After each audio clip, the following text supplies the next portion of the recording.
And after that, your father decided that he was not cut out to groom horses, that he was an engineer by profession and he wanted to get back into engineers. So he asked for a transfer to the Corps of Engineers, and they transferred him. And we went down to Fort Humpfries. And I just loved it down there. And you were the cutest little boy I ever saw in my life down there. I would bundle you all up on a winter morning, your stocking cap and your muffler, and you just looked just as like a square. You were that chunky. And I would watch you. I'd open the door and start you out on the porch. I think you were all of 3, or maybe 2.5. And you'd stand on that little front porch and you'd look the whole world over. You'd look everywhere, and then you'd start out and you'd make the rounds all around. And when I put Pete out and he stands on this porch and he looks all around, and I think of you every time he does it. Well, that's it. That's it for now. What we're going to do, we're going to talk about Fort Humpfries, which used to be the name for Fort Belvoir. Yeah. Which is... it started out as Camp Humpfries. The engineers were stationed at Fort McNair first, and then they were moved out. Are we recording now? Yeah, we're recording right now. They were moved out to Camp Humpfries, and that was during the First World War. And they had these wartime construction buildings down there, and for our living quarters they would take 2 mess halls and put them together to make an L. The most desirable were the ones with an L. The ones that with maybe just 2 people in them would have a single building, the way you did when you went back there years later. And so because we had 3 children, and Lou had transferred to the Corps of Engineers and sent him down there for his basic training in engineering, or whatever you call it. Right.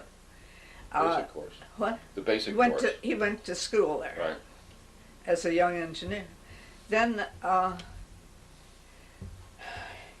we were, after living at Fort Myer in a living room and a dining room and a kitchen, because that's the quarters we had at Fort Myer, we suddenly had a bedroom for everybody. Oh, it was delicious, absolutely delicious. And all this country to roam around in. And one time, your father brought home, they had cleaned up the dump. I think he had the job of cleaning up the dump because he was, let me try to think of the number of jobs he had. Oh, he was a signal officer? He had everything that nobody wanted, yeah, including the dog catcher. So I think he had to supervise the cleaning up of the dump down there. And we had, at the end of our little, the kitchen and the back entrance, we had a little area that had the stove that heated our whole house, and it was, it burned coal. So we had the coal bins out there, and he came home one time and brought home, he came home and, well, let me think, what happened? Oh, he was on guard duty one night, and he had put a lot of winter pears in baskets that some farmer had given him, and he covered them up and with newspapers. And he was on guard duty one night, and he was out all night, and he came in about 4 o'clock in the morning, and he heard a lot of rustling. So he turned his flashlight on around this little area that had the stove and the coal bins, and here were all kinds of eyes looking at him, being reflected from the flashlight. And so he turned on the light and he found that he had put, I forgot to tell you,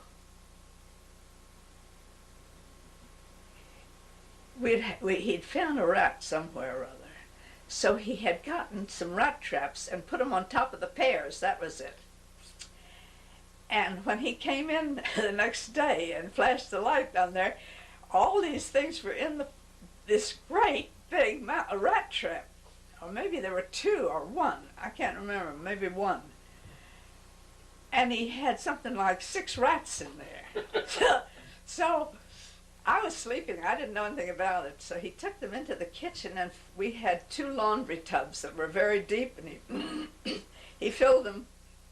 I don't know whether it was cold water or hot water. I hope it wasn't hot water, but what difference?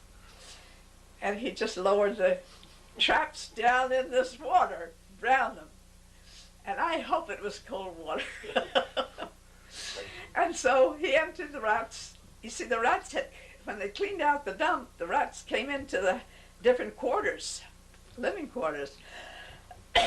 So he had to go out the next night. I think he was on guard duty every night for about a week, and so he put the trap back on top of that thing, and the next night he got even more.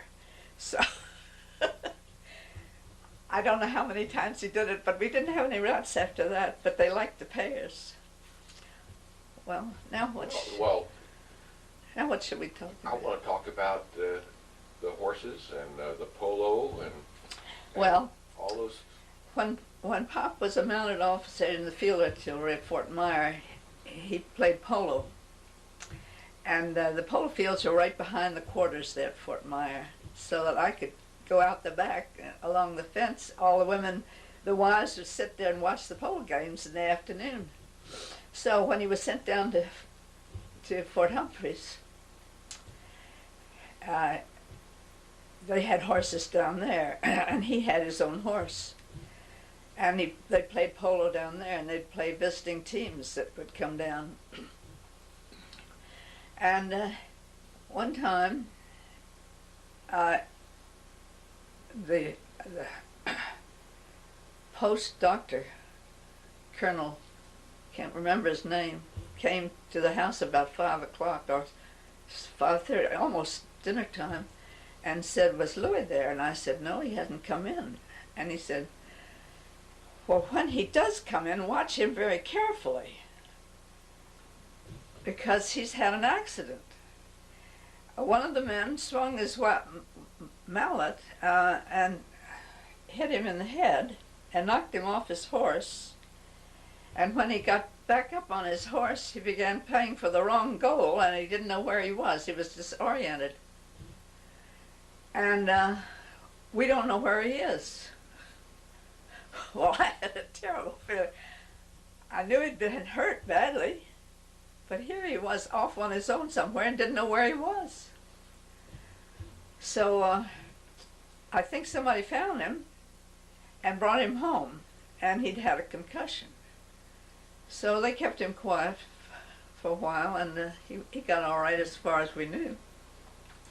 But it was much later in life, when he was in his 60s, they was beginning to have such bad headaches that they thought he might have a tumor on the brain or something. So they operated on him. And when I went out, the doctor, after the operation, and it was a pretty severe operation, the doctor called me and said he wanted my son to come out with me. He wanted to talk to us. And you came out from Fort Belvoir and drove out with me, and we had no idea what he was going to tell us, but we thought it was the worst. If he wanted my son with me when he told me the news, I was pretty sure it was going to be bad news.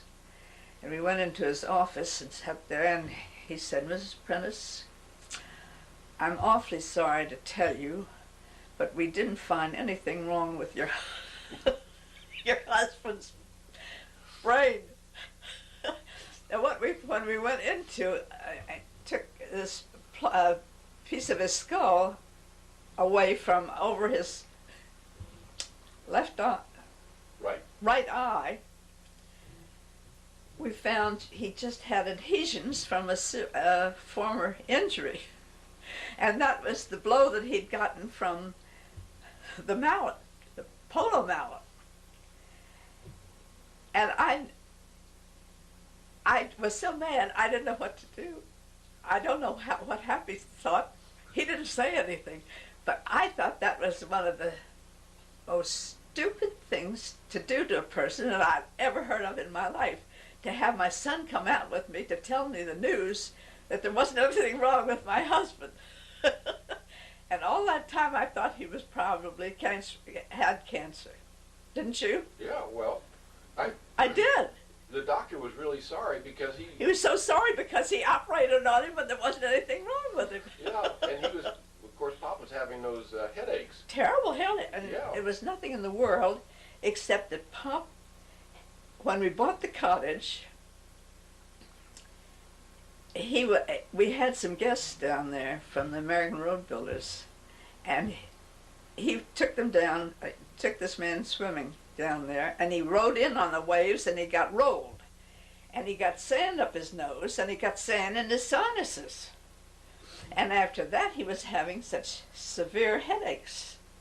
But they sent him out to the, what is this? Bethesda Institute. What? Out at Bethesda today. Yeah, the Bethesda Institute, a health institute, because Walter Reed didn't know what was the matter. And they said, there's a shadow.